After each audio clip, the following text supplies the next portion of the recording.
It is time for ABC 13's Weather School. I'm meteorologist Kevin Roth, and school is now in session. Today we're going to talk about how does hail form, and of course that's something we see in thunderstorms. So it all starts with a thunderstorm.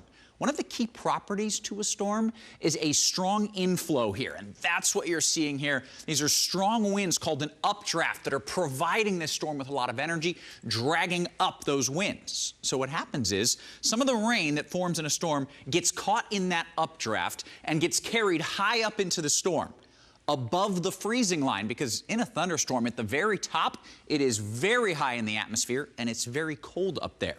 So those water droplets get carried way up high above the freezing line, and what was once water becomes little pellets of ice, becomes hail.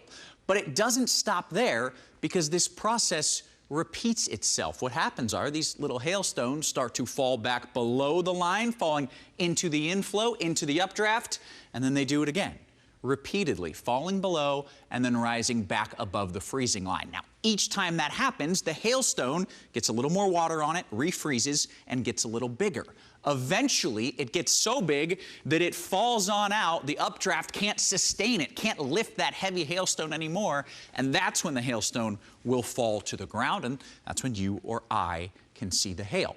One interesting note, if you do see a hailstone on the ground and you cut it in half, you very well might see these concentric rings. Each of these rings representing one of the times that the hailstone made that life cycle. Went up, froze, got a little bigger, fell below, froze again, got a little bigger, eventually getting too big and falling to the ground.